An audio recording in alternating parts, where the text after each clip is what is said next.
Hello aspirants, मैं हूं उत्कर्ष और आप देख रहे हैं सिंप्लीफाइड मॉक्स। आज से मैं शुरू करने जा रहा हूं पॉलिटी सब्जेक्ट को। तो अगर आप लोग किसी भी गवर्नमेंट एग्जाम की प्रिपरेशन कर रहे हैं और उसके अंदर पॉलिटी नाम का ये सब्जेक्ट है, तो आपके लिए वीडियो बहुत ज़्यादा बेनिफिशियल होने वाली है। आपको मैं बताऊंगा टॉपर्स की क्या अप्रोच होती है इन तरह के सब्जेक्ट्स को पढ़ने की। मैं यहाँ पर जो सोर्स लेकर के आया हूँ वो प्रमाण सर की नोट्स का लेकर के आया हूँ। ये बिल्कुल प्रीमियम नोट्स है और मैं आपको बताऊंगा कि टॉपर्स कैसे कम टाइम में बहुत ज़्यादा कुछ पढ़ लेते हैं, बिल्कुल एग्जाम के पर्सपेक्टिव के हिसाब से। तो आइए फटाफट से शुरू करते हैं इस वीडियो को। तो हमारा जो पहला टॉपिक है वो है आपका मेकिंग ऑफ इंडियन कॉन्स्टिट्यूशन, यानी कि जो भारत का संविधान था उसका पूरा बनना कब से शुरू हुआ, कैसे क्या क्या प्रोसेस हुआ और कब इसका एंड हुआ, हर एक चीज़ हम आपको बताएंगे इस वीडियो में। तो देखिए इसके अंदर कुछ डेट्स हैं जो कि आप लोग देख ही सकते हो। यहाँ पर डेट शुरू होती है 9 दिसंबर 1946 से लेकर के 24 जनवरी 1950 तक। अब देख लेते हैं हम लोग पहले थोड़ा थोड़ा कि क्या क्या चीज़ें हुआ था। ये एक आप समझ लीजिए ऊपर से हम लोग देख रहे हैं, अभी इसके डेप्थ में जाकर के हम लोग आगे के स्लाइड्स में देखेंगे। तो देखिए हमारा जो पहला चीज़ जो 9 दिसंबर 1946 को हुआ था वो हुआ था हमारी first meeting of constituent assembly. तो कॉन्स्टिट्यूएंट असेंबली वो असेंबली थी जिसने कॉन्स्टिट्यूशन बनाना था। ठीक है, तो आप सिंपल से समझ लीजिए कि एक असेंबली जिसको कॉन्स्टिट्यूशन बनाना होता है वो क्या कहलाती है, कॉन्स्टिट्यूएंट असेंबली कहलाती है। तो इसकी जो पहली मीटिंग थी वो आपकी कब हुई थी, 9 दिसंबर 1946 में हुई थी। और 11 दिसंबर 1946 को जो हमारे डॉक्टर राजेंद्र प्रसाद थे उनको एज अ प्रेसिडेंट क्या किया गया था, इलेक्ट किया गया था। 29 दिसंबर 1947 को ड्राफ्टिंग कमेटी अपॉइंट की गई थी। 4 नवंबर 1947 को ड्राफ्ट कॉन्स्टिट्यूशन वॉज सबमिटेड हुआ था। और उसके बाद हमारा 26 नवंबर 1949 को ड्राफ्टिंग वॉज कंप्लीटेड। 24 जनवरी 1950 को क्या हुआ था, sign in of handwritten constitution हुआ था। तो ये पूरा एक ऊपर का लेखा जोखा है जो हम लोगों ने देखा। अभी आपको कुछ भी याद करने की जरूरत नहीं है, पहले हम लोग इन डेप्थ में एक एक चीजें देखेंगे और फिर आपको खुद याद होने लगेगी, मैं आपको बताऊंगा। अब देखिए सबसे पहले हमारा कॉन्स्टिट्यूशन क्या होता है हम लोग इसके बारे में जान लेते हैं। तो कॉन्स्टिट्यूशन हर देश का अपना अपना होता है। होता क्या है ये, it Lay's out certain ideals that form the basis of the kind of country. यानी कुछ ऐसे आइडियल्स होते हैं, कुछ ऐसे रूल्स होते हैं जिससे एक पूरी कंट्री का क्या कहीं बनता है, एक बेस बनता है जिससे कंट्री कहीं ना कहीं चलती है, उसके जो रूल्स होते हैं। ठीक है, India's constitution partially rigid partially flexible. तो जो इंडिया का कॉन्स्टिट्यूशन है वो कुछ रिजिड है यानी कुछ ऐसा है जिसको बदला नहीं जा सकता, और कुछ फ्लेक्सिबल है यानी कि समय के साथ वो बदलता रहता है। कुछ चीज़ें जो नहीं बदली जा सकती जैसे कि आपकी right to freedom, right to equality, ठीक है, ये राइट टू एजुकेशन, ये सारी चीज़ें कभी भी बदली नहीं जा सकती हैं। ये हमेशा रिजिड है कि ये आपके फंडामेंटल राइट्स हैं, ये आपके रहेंगे ही रहेंगे। लेकिन कुछ चीज़ें जो फ्लेक्सिबल होती रहती है, टाइम के साथ चेंज होती रहती है। और फ्लेक्सिबल का मतलब ये भी होता है कि हम लोग और इसके अंदर अमेंडमेंट्स ला सकते हैं और चेंजेस इसके अंदर लाया जा सकता है विद रूल्स, जो भी उसके रूल्स हैं उसके अंदर, उसके बेसिस पे। आगे बढ़ते हैं हम लोग। While all democratic countries are likely to have a constitution, it is not necessary that all countries that have a constitution are democratic. तो इसका मतलब यही है कि जितने भी डेमोक्रेटिक कंट्रीज होती हैं, यानी वो कंट्रीज जिसकी अंदर पावर ऑफ पीपल होती है, ठीक है, लोग इलेक्ट करते हैं गवर्नमेंट को, उन सभी के पास आप देखे होंगे कि कॉन्स्टिट्यूशन तो होता ही होता है। पर ऐसा जरूरी नहीं है कि जितने भी कंट्रीज के पास कॉन्स्टिट्यूशन है वो सभी डेमोक्रेटिक हों। ठीक है, तो ये एक इंपॉर्टेंट सी लाइन है, इसका एग्जाम से रिलेटेड कोई बहुत ज़्यादा बड़ा पहलू नहीं है। तो हम लोग आगे बढ़ेंगे। Origin of constitution from the USA, यानी कि जो कॉन्स्टिट्यूशन की ऑरिजिन हुई थी, जो शुरुआत हुई थी, वो आपका यूनाइटेड स्टेट्स ऑफ अमेरिका से हुई थी, यूएसए से हुई थी 1787 में। इंडिपेंडेंस ऑफ यूएसए, यानी कि जो यूएसए था वो भी पहले गुलाम था, तो उसको इंडिपेंडेंस कब मिली थी, उसको इंडिपेंडेंस मिली थी 4 जुलाई 1776 को। और इसने 1787 से कॉन्स्टिट्यूशन का ओरिजिन किया और अपने देश के अंदर कॉन्स्टिट्यूशन लाया। फिर अब यहाँ पर देख लेते हैं early draft of Indian constitution 1928 by all parties conference chaired by Motilal Nehru, Nehru report. यानी जो हमारे इंडिया में कॉन्स्टिट्यूशन की शुरुआत हम लोग कह सकते हैं 1928 से हुई। कहीं ना कहीं इसके अंदर सबसे बड़ा जो हाथ था वो मोतीलाल नेहरू का था। अभी इसके अंदर हम लोग पूरी चीज़ें समझेंगे, आगे बढ़ते हैं। अभी हम लोग समझ लेते हैं कॉन्स्टिट्यूएंट असेंबली को। तो कॉन्स्टिट्यूएंट असेंबली मैंने आपको बताया कि एक ऐसी असेंबली थी जिसके अंदर कॉन्स्टिट्यूशन बनना था। ठीक है, इसको आप शॉर्ट में सीए लिख सकते हो। 1934 में M N Roy first demanded for CA. He founded the CPI यानी कि कम्युनिस्ट पार्टी ऑफ इंडिया, और इन्होंने ही सबसे पहले जो है वो डिमांड रखी थी कॉन्स्टिट्यूएंट असेंबली की। ये एक बहुत ही ज़्यादा इंपॉर्टेंट बात है कि किसने डिमांड रखी थी असेंबली की। तो जो कॉन्स्टिट्यूएंट असेंबली थी उसकी सबसे पहले डिमांड जो है वो एम एन रॉय ने रखी थी 1934 में, और 1935 में इसकी डिमांड किसने रखी थी, कांग्रेस ने रखी थी। तो ये दोनों ही जो फैक्ट हैं बहुत ज़्यादा इंपॉर्टेंट हैं, आप लोग इसे सिंपल तरीके से ध्यान रखिए, याद रखिए विद डेट्स, क्योंकि डेट्स पूछा जाता है एसएससी के एग्जाम में। तो आपको ये डेट्स याद होनी चाहिए कि 1935 में कांग्रेस ने और 1934 में सबसे पहले एम एन रॉय ने कॉन्स्टिट्यूएंट असेंबली की डिमांड रखी थी। आगे बढ़ते हैं, अब किस पे रखी थी, वो ब्रिटिशर्स पे रखी थी, क्योंकि उस टाइम तो हम लोग का ब्रिटिश इंडिया हुआ करता था। ऑफर्स फ्रॉम ब्रिटेन, अब ब्रिटेन ने भी कुछ ऑफर्स दिए थे। उसके पीछे रीजन क्या था, क्योंकि आपका जो वर्ल्ड वॉर टू था वो हो रहा था, और उसके अंदर जो इंडिया था वो ब्रिटेन के साइड से ही चल रहा था, क्योंकि ऑलरेडी इंडिया जो है वो गुलाम था आपका ब्रिटेन का। तो ब्रिटेन ने क्या कहा था कि जो इंडिया है वो उनके साइड से वर्ल्ड वॉर टू में भागीदारी ले रहा है। लेकिन जो हमारे सिटीजन्स थे उनका कहना था कि बिना उनसे पूछे आप ऐसे नहीं कर सकते हो, ठीक है। तो सिटीजन्स को मनाने के लिए कि आप वर्ल्ड वॉर टू में अपनी भूमिका निभाते रहिए, इसीलिए इसी रीजन के पीछे जो ब्रिटेन था उसने ऑफर दिया था कि हाँ हम कॉन्स्टिट्यूएंट असेंबली आपकी बना देते हैं, ठीक है। तो अगस्त में इनका ऑफर था, हालांकि इसको ठुकरा दिया गया था। फिर क्रिप्स प्रपोजल भी आया, उसको भी ठुकराया गया। फिर वेवेल प्लान भी आया, उसको भी ठुकराया गया। तो ये सारी चीजें क्यों ठुकराई जा रही थी, क्योंकि जो इनकी डिमांड थी वो ये थी कि कहीं ना कहीं आप असेंबली पूरी बना लीजिए, आप अपना कॉन्स्टिट्यूशन पूरा बना लीजिए, पर जो एक आज जैसे हमारे भारत में एक जो हेड होता है, हेड ऑफ द कंट्री, वो प्रेसिडेंट होता है। तो उनका क्या कहना था कि आप अपनी कॉन्स्टिट्यूशन तो बना लीजिए, लेकिन जो उनका हेड होगा वो ब्रिटेन ही रहेगा। तो ये चीज़ें हम लोग को बिल्कुल भी मंजूर नहीं थी जो उस टाइम के हमारे प्रोमिनेंट लीडर्स थे। तो इसीलिए इन सारे प्रपोजल्स को ठुकराया जा रहा था। तो होप आपको ये बातें यहाँ तक समझ में आई होंगी। अब देखिए फोर्थ पॉइंट क्या है, कैबिनेट मिशन प्लान। तो यहाँ पर जो 1946 में दिया गया, इसके अंदर 3 ब्रिटिश कैबिनेट मिनिस्टर्स थे, पैथिक लॉरेंस, स्टॉफर्ड क्रिप्स और एवी अलेक्जेंडर। तो ये सारी चीज़ें आप यहाँ तक समझ में आपको आया होगा। अब देखिए कुछ एक्स्ट्रा चीज़ें हैं, तो जैसे कि कम्युनिस्ट क्या होता है, ओलिगार्की क्या होता है, मोनार्की क्या होता है, और आपका टोटलिटेरियन क्या होता है। तो ये सारी चीज़ें तो आपको ऑलरेडी पता है। मोनार्कियल मतलब कि गवर्नमेंट बाय सिंगल पर्सन, जैसे कोई राजा हो गया, ठीक है, स्पेशली किंग मोनार्क, जैसे कि आपका नॉर्थ कोरिया में होता है। ओलिगार्की मतलब भी मैंने आपको बताया था कि गवर्नमेंट बाय फ्यू होता है, यानी बहुत कम लोग ही पूरे देश को संभालते हैं, जैसे रशिया के अंदर है, चाइना के अंदर है, ठीक है। इसको कहीं ना कहीं हम लोग डिक्टेटरशिप से भी देख सकते हैं, क्योंकि वहाँ पर बहुत कम लोग ही गवर्नमेंट मतलब चलाते हैं। और आपका है कम्युनिस्ट, तो कम्युनिस्ट मतलब होता है सोर्स या फिर means of production controlled by government. ये भी आपका क्या है, चाइना है, ठीक है। फिर आपका देखिए क्या है, टोटलिटेरियन है, यानी कि total control over lives of citizen by whom ever is ruling. तो ये सब अभी आपको इतना जानने की जरूरत नहीं है। हम लोग आगे बढ़ते हैं और अपने सब्जेक्ट के ऊपर फोकस रखते हैं। अब देखिए यहाँ पर पॉइंट क्या कह रहा है, only cabinet mission plan was accepted. जैसे कि अभी मैंने आपको बताया कि यहाँ पर 3 तो सीधे से ठुकरा दिया गया था, 3 प्लान।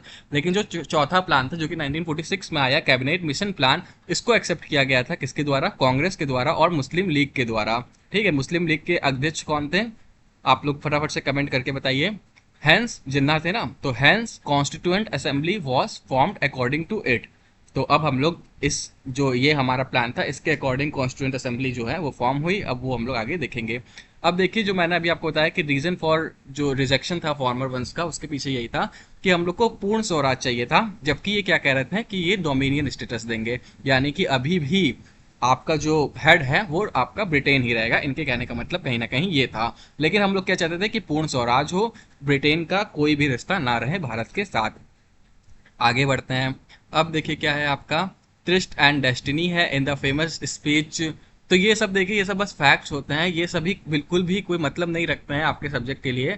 ये बस बीच बीच में इन्होंने इसलिए दे दिया जिससे कि जो हमारे स्टूडेंट्स हैं उनको फैक्ट्स पता चलते रहे, उनको मनोरंजन होता रहे, तो पढ़ लेते हैं हम लोग, लेकिन इसका कोई मतलब नहीं है, ठीक है। In his famous speech tryst and destiny delivered on 14 August 1947 before constituent assembly, Nehru referred Gandhi ji as the ambition of greatest man of our generation has been to wipe every tear from every eye तो ये सभी कोई मतलब नहीं है, फालतू की चीज़ें हैं। डोमिनियन स्टेटस मैंने आपको ऑलरेडी बता दिया है, it is a status given to certain countries that allowed them to be self governing while still remembering remaining part of British empire. जैसे मैंने बताया कि जो उसका हेड रहेगा वो ब्रिटिश ही रहेगा। The term dominion means that which is mastered और रूल्ड। डोमिनियन मतलब क्या होता है कि कोई रूल अभी भी इसके अंदर कर रहा है। तो हम लोगों ने हालांकि डोमिनियन स्टेटस को जो मंजूरी थी वो नहीं दी थी, हम लोगों ने उनके सारे प्लान को ठुकरा दिया था और हम लोग किस चीज़ की मांग कर रहे थे, पूर्ण स्वराज की मांग कर रहे थे।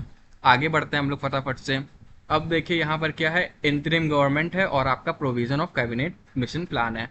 तो अब इसका जो प्लान था उसको थोड़ा सा समझ लेते हैं। इसके अंदर जो टोटल सीट्स थी वो 389 थी, जिसमें से 296 जो थी वो इलेक्टेड थी और आपका 93 जो थी वो आपकी नॉमिनेटेड थी।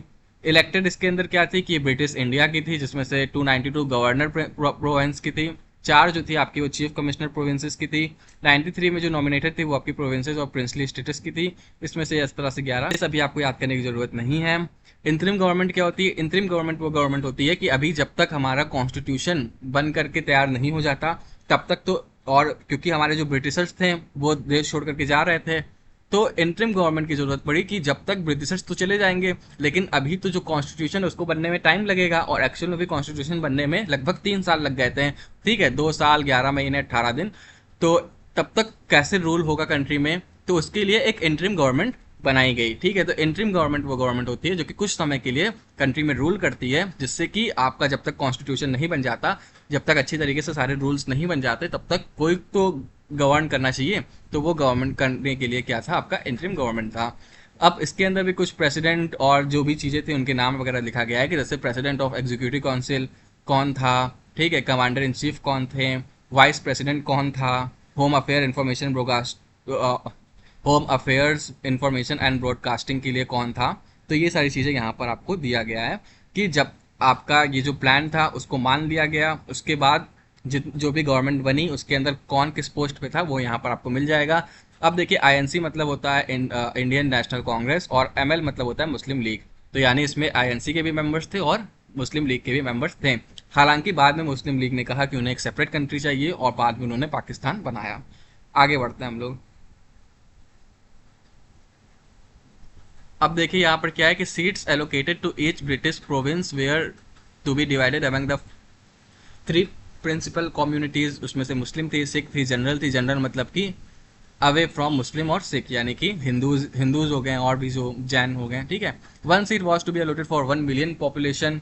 और मेथड ऑफ इलेक्शन जो था वो इनडायरेक्ट इलेक्शन था, proportional representation plus single transferable vote. तो ये सभी आपको बहुत ज़्यादा जानने की ज़रूरत नहीं है, जितना मैं बस बता रहा हूँ उतना ही आप समझिए। बहुत ज़्यादा फालतू की चीज़ें हम लोग को नहीं समझनी है, बहुत फास्ट हम लोग को, और बिल्कुल जो एग्जाम पर्सपेक्टिव से बस वही याद रखना है, वही पढ़ना है।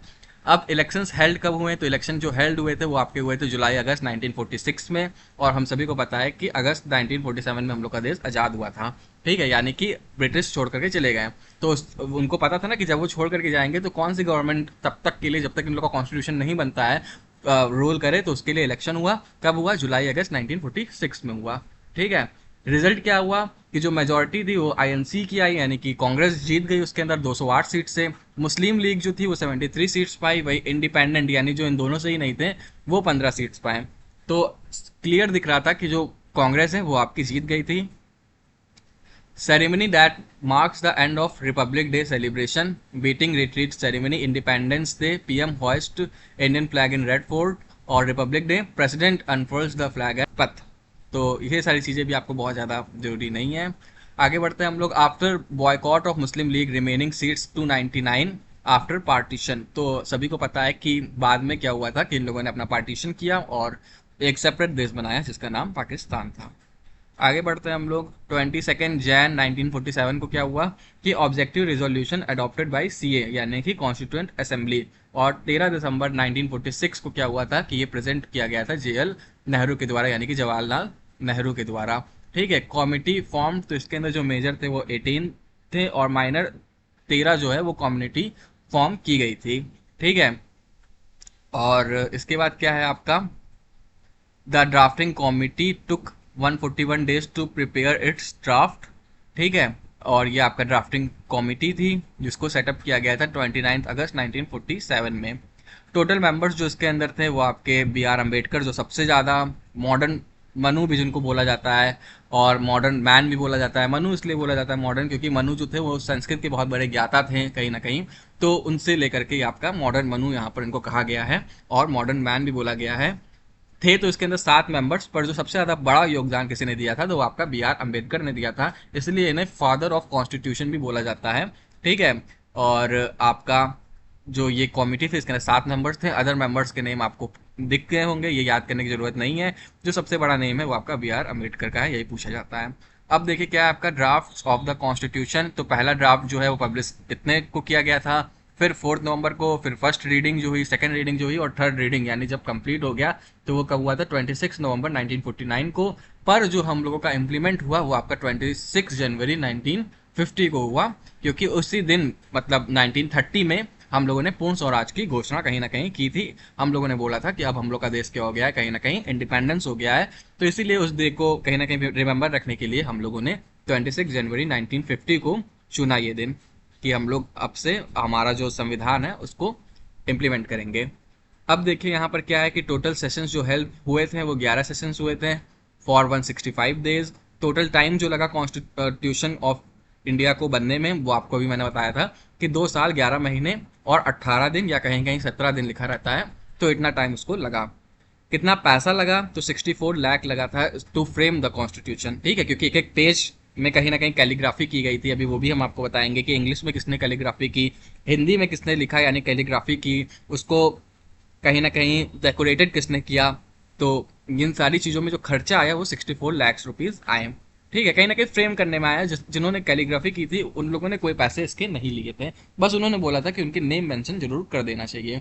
अब इंपॉर्टेंट सेशंस जो हुए, फर्स्ट सेशन, 10th सेशन और 11th सेशन, इसकी डेट कहा जाता है कि रिमेंबर आपको रखनी चाहिए, तो इसकी डेट्स आप लोग रिमेंबर रख लीजिएगा। फिर फाइनल ड्राफ्ट जो था वो बी आर अम्बेडकर ने प्रेजेंट किया था बिफोर द पब्लिक ऑन 4 नवंबर 1948 को। और उन्होंने क्या कहा था कि आपका हम 8 महीने का समय देते हैं पब्लिक को, कि अगर वो इस चीज़ों को कहीं ना कहीं मानती हैं, अगर उनको कोई चेंज चाहिए तो वो उनको बता दें, तो वो उसके अंदर और एड ऑन कर लेंगे। ठीक है, इन्होंने इसे बंगाल कॉन्स्टिट्यूंसी से किया था। फिर कॉन्स्टिट्यूशन जो अडेप्ट किया गया वो 26 नवंबर 1949 को किया गया, और इसी को हम लोग कॉन्स्टिट्यूशन डे भी बोलते हैं। ये बहुत ज़्यादा इंपॉर्टेंट पॉइंट है, और इसी से क्वेश्चन पूछा जाता है एग्जाम में कि कॉन्स्टिट्यूशन डे कब मनाया जाता है। तो उसके लिए लोग क्या कर देते हैं, 26 जनवरी 1950 कर देते हैं, पर जो कॉन्स्टिट्यूशन डे है वो आपका 26 नवंबर 1949 है, और रिपब्लिक डे जो होता है वो आपका 26 जनवरी 1950 होता है। ठीक है, जिसको हम लोग कॉन्स्टिट्यूशन एनफोर्स्ड भी बोल सकते हैं कि कब से लागू किया गया, तो वो 26 जनवरी 1950 से लागू किया गया। सम प्रोविजंस वर इम्पोज्ड ऑन 26 नवंबर 1949 को, क्योंकि वो बहुत ज़्यादा ज़रूरी थे, क्योंकि इलेक्शंस आ रहे थे। सिटीजनशिप को लेकर के, क्योंकि पार्टीशन हुआ था देश का, तो सिटीजनशिप को के लेकर के भी, और जो प्रोविजनल पार्लियामेंट से रिलेटेड जो कानून थे उसको इम्पोज उसी दिन से कर लिया गया था जब इसे अडॉप्ट किया गया था। ठीक है, और फिर जो बाकी सारे रूल्स थे वो आपके 26 जनवरी के बाद से लागू किए गए थे। अब इसके अंदर कितने शेड्यूल हैं, तो इसके अंदर 12 शेड्यूल है, ये अभी के हैं। और कितने पार्ट्स हैं, तो अब इसके अंदर 25 पार्ट्स हो गए हैं। ठीक है, पहले कितने थे, तो पहले आप लोग देख लीजिए 395 आर्टिकल्स थे, 8 ही शेड्यूल्स थे, जो कि 4 और बढ़ करके अब 12 हो गए हैं। 22 पार्ट्स थे, 3 पार्ट्स और ऐड किए गए और अब 25 हो गए हैं, प्लस प्रियम्बल भी था उस टाइम पे। ठीक है, अब आगे बढ़ते हैं हम लोग फंक्शन ऑफ कॉन्स्टिट्यूएंट असेंबली। ठीक है, उसकी हम लोग अब बात करेंगे। आपको ये ध्यान रखना है कि महात्मा गांधी जो थे वो कॉन्स्टिट्यूएंट असेंबली के बिल्कुल भी पार्ट नहीं थे, कोई भी मेंबर नहीं थे, और उन्होंने कोई भी इसके अंदर इंटरेस्ट नहीं जगाया था। ठीक है, तो इसके जो दो मेजर फंक्शन होते हैं कॉन्स्टिट्यूएंट असेंबली के, वो आप लोग समझ लीजिए। ठीक है, एक आपका क्या होता है, लॉ मेकिंग बॉडी होता है ये, और दूसरा क्या होता है, कॉन्स्टिट्यूशन मेकर होता है। ठीक है, तो इसके अंदर आप लोग देख लीजिए, फर्स्ट स्पीकर जो थे लोकसभा के वो आपके थे जीवी मावालंकर, और आपके जो वाइस प्रेसिडेंट थे वो आपके एस सी मुखर्जी और टी टी कृष्ण मचारी थे। ठीक है, और जो कॉन्स्टिट्यूशन मेकर का काम करता है ये, तो उसके अंदर प्रेसिडेंट हैं, टेम्परेरी प्रेसिडेंट है राजेंद्र प्रसाद, सभी को पता है कि पहले प्रेसिडेंट थे हमारे इंडिपेंडेंट इंडिया के। और जो हमारे टेम्परेरी प्रेसिडेंट थे यानी बिफोर इलेक्शन वो कौन थे, वो थे आपके सच्चिदानंद सिन्हा। और function as part first parliament of India भी हम लोग कह सकते हैं कॉन्स्टिट्यूएंट असेंबली को, कि ये जो था वो हमारा पहला कहीं ना कहीं पार्लियामेंट ऑफ इंडिया था, उसी की तरह ये फंक्शन करता था। और लेजिस्लेट से तो आपको पता ही है कि लॉ वगैरह भी बनाता है। अदर फंक्शंस भी उसके थे, जैसे कि आपका नेशनल फ्लैग को अडॉप्ट कर लेना, जो कि 22 जुलाई 1947 को किया गया था। नेशनल एंथम जो था उसको रविंद्रनाथ टैगोर ने लिखा था, जो कि था आपका जन गण मन। नेशनल सॉन्ग जो है वो आपका बंकिम चंद्र चटर्जी ने लिखा था, जो कि था वंदे मातरम। और आपका कॉमनवेल्थ रेटिफिकेशन भी इन्होंने किया, जो कि मई 1949 की बात है। ठीक है। Legal constitutional adviser B N Rau, chief draftsman S N Mukherjee, number of constituent assembly members who sign constitution वो आपके थे 284। इसके अंदर 15 महिलाएं भी थी। ये पूछा जा सकता है कि महिलाएं कितनी थी, महिलाएं मेंबर्स कितनी थी, तो 15 जो है वो फीमेल मेंबर्स इसके अंदर थी। साइन कब किया गया था, तो लास्ट सिटिंग जब हुई थी 24 जनवरी 1950 को, तभी साइन किया गया था। फर्स्ट प्रेसिडेंट ऑफ इंडिया जो थे वो हमारे राजेंद्र प्रसाद, डॉक्टर राजेंद्र प्रसाद थे। ठीक है। और इन्होंने ही जो है वो आपकी सिटिंग लास्ट में की थी। आगे बढ़ते हैं हम लोग। Handwritten constitution by calligrapher. तो कैलीग्राफर यानी जिसको हाथों से जिन्होंने लिखा सजाया, तो इंग्लिश में प्रेम बिहारी नारायण रायजादा ने लिखा, हिंदी में वसंत कृष्ण वैद्य ने लिखा। तो हिंदी में इन्होंने और इंग्लिश में इन्होंने अपने सुंदर हाथों से इसको लिखा था। और डेकोरेट किसने किया था, डेकोरेटेड बाई था ये आपका नंदलाल बोस, या फिर आप कह सकते हो बेहर राम मनोहर ने भी इसको डेकोरेट कहीं ना कहीं किया था। अब important female member of constituent assembly यहाँ पर लिखा गया, हालांकि ये बिल्कुल भी इंपॉर्टेंट नहीं है। आप नॉर्मल पढ़ लो एक बार, जिससे अगर आ भी जाता है बाय द चांस तो आपको ध्यान रहे। तो सरोजनी नायडू, सबको इनका नाम पता है, ये आपकी फर्स्ट गवर्नर भी थी उत्तर प्रदेश स्टेट की। फिर सुचिता कृपलानी, ये first female CM of UP थी। और फर्स्ट हेल्थ मिनिस्टर जो थे थी मतलब वो राजकुमारी अमृत कौर थी। तो ये तीन जो है वो फीमेल जो मेंबर्स थी कॉन्स्टिट्यूंट असेंबली की। वैसे तो 15 थी, पर ये जो तीन थी वो बहुत ज़्यादा इंपॉर्टेंट थी, तो आप इनको भी, इनका भी नाम ध्यान रख सकते हो। आगे बढ़ते हम लोग। India's constitution is the largest written constitution है, यानी इससे बड़ा लिखा हुआ कॉन्स्टिट्यूशन अभी तक कहीं पर भी नहीं है। Symbol of Indian constitution elephant है, क्योंकि ये इतना बड़ा होता है, इतना जो हमारा बड़ा कॉन्स्टिट्यूशन है उसको दिखाता है, तो इसीलिए एलिफेंट को जो है वो कहीं ना कहीं रखा गया इसका सिंबल। ठीक है। अब लैंग्वेज ऑफ कॉन्स्टिट्यूशन इंग्लिश है, हालांकि हिंदी में भी इसे लिखा गया था, और जो नाम था मैंने भी आपको ऊपर दिखाया। Committee of CA of India, major committee जो है वो आपको भी इधर दिख जाएगी, और माइनर कम्युनिटी इधर आपको दिख जाएगी। अब देखिए जो मेजर कॉमिटी थी ऑफ कॉन्स्टिट्यूंट असेंबली, उसमें जो यूनियन पावर कॉमिटी थी, तो यूनियन से आप याद रख सकते हो जवाहरलाल नेहरू, क्योंकि जवाहरलाल नेहरू हमारे देश के पहले प्रधानमंत्री भी थे, तो यूनियन से आप इनको याद रख सकते हो। फिर यूनियन कॉन्स्टिट्यूशन कॉमिटी आ गया, तो फिर यूनियन से जवाहरलाल नेहरू याद हो जाएगा। अब जो पीएम है वो भाई यूनियन का भी हो सकता है और उसको स्टेट को भी देखना होता है, तो अगर स्टेट कमेटी भी आ जाएगी तो भी आप सिंपल जवाहरलाल नेहरू का नाम याद रख सकते हो। सरदार पटेल, सबको पता है कि भारत को एक करने का काम इन्होंने किया था, और इसीलिए इनको आयरन मैन भी बोला जाता है। तो जब भी प्रोविजनल कॉन्स्टिट्यूशन कॉमिटी आती है तो फिर आप सरदार पटेल का नाम याद रख सकते हो। फिर सरदार पटेल का नाम आप एडवाइजरी में भी रख सकते हो, क्योंकि बहुत ज़्यादा बुद्धिमान थे। ठीक है। तो advisory committee on fundamental rights, minorities and tribal and excluded areas भी आप सरदार पटेल का नाम याद रख सकते हो। और इन सारी चीज़ों को आपको इतना ध्यान ही नहीं रखना है। फिर ड्राफ्टिंग कमेटी भाई सबको पता है बी आर अम्बेडकर ही रखे जाएंगे। फिर रूल्स ऑफ प्रोसीजर कमेटी आपके डॉक्टर राजेंद्र प्रसाद थे, क्योंकि जितने भी रूल्स होते हैं, और स्टीयर करना यानी कहीं ना कहीं एक चलाना, तो देश को चलाने का काम प्रेसिडेंट करता है कहीं ना कहीं। ठीक है। तो डॉक्टर राजेंद्र प्रसाद आप वहां से याद रख सकते हो। तो ये सारी तरीके से आप ये आठों नाम याद रख सकते हो कि किसने क्या रखा था। इसके अलावा आप माइनर कम्युनिटीज ऑफ कॉन्स्टिट्यूटेंट इसके अलावा आप minor communities of constituent assembly में भी नाम याद रख सकते हो, जैसे कि फाइनेंस एंड स्टाफ कमेटी आप डॉक्टर राजेंद्र प्रसाद रख सकते हो। कैसे, क्योंकि हमारे प्रेसिडेंट हैं, और प्रेसिडेंट यानी जो घर का मुखिया होता है भाई पैसे देखता है, स्टाफ को देखता है, तो आप वहां से याद रख सकते हो। फिर ad hoc committee on national flag, ये भी आप राजेंद्र प्रसाद से याद रख सकते हो, क्योंकि जो नेशनल फ्लैग है कहीं ना कहीं उसके लिए कोई कमेटी आप सीधे याद रख सकते हो कि प्रेसिडेंट के लिए होगी। फिर क्रेडेंशियल्स कमेटी, तो क्रेडेंशियल्स के लिए आपके ये थे, हालांकि ये इतना इंपॉर्टेंट नहीं है, इसको छोड़ दीजिए। ठीक है। और बाकी ये सारा ही इतना ज़्यादा इंपॉर्टेंट नहीं है, तो आगे बढ़ते हैं अब हम लोग।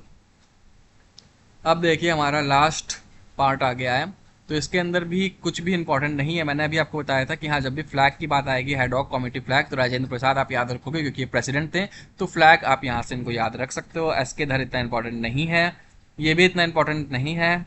और प्लूटोक्रेटिक कौन होता है? तो प्लूटोक्रेटिक मैंने आपको वोकैब की, अगर आप लोग नहीं देखते हो वीडियोस, तो मैंने वोकैब की भी पूरी सीरीज ऑलरेडी बना रखी है, तो आप फटाफट से जा करके 500 जो मोस्ट इंपॉर्टेंट वोकैब की मैंने प्लेलिस्ट बना रखी है उस पर जा करके देख लीजिए। सारे मैंने वर्ड्स उसके अंदर जितने भी इंपॉर्टेंट हैं ऑलरेडी बता दिए हैं, विद ट्रिक्स कि टॉपर्स कैसे याद रखते हैं। यहाँ पर मैं बता देता हूँ, तो प्लूटोक्रेटिक मतलब, क्रेटिक मतलब आप हमेशा याद रखो कि होता है कोई भी फॉर्म ऑफ गवर्नमेंट, और प्लूटो आप याद रख सकते हो, प्लूटो मतलब क्या है, कोई ग्रह है और वो कितना ऊपर होता है, कितना ऊंचाई पे होता है, और अमीर लोग ही तो क्या होते हैं, ऊपर होते हैं ना, ऊंचे ऊंचे महलों में रहते हैं। तो प्लूटोक्रेटिक मतलब गवर्नमेंट बाय रिच पीपल। फिर आपका क्या है, मिक्स्ड इकोनॉमी है, तो an economy system that combines element of a market economy and a planned economy. जैसे कि हमारा क्या हो गया, इंडिया हो गया, ये क्या है, मिक्स्ड इकोनॉमी है। ये सब भी इतना ज़्यादा आपको ध्यान रखने की जरूरत नहीं है। तो ये हमारा था पहला वीडियो आज का। अब हम लोग नेक्स्ट वीडियो में आगे की यहाँ से चीज़ें देखेंगे। तो होप आपको हमारी वीडियो अच्छी लग रही होगी। अगर अच्छी लग रही है तो प्लीज़ चैनल को सब्सक्राइब जरूर करिएगा। कमेंट करके बताइए कि हमारी वीडियो कैसी लगी। बहुत बहुत धन्यवाद आपका। जय हिंद, जय भारत।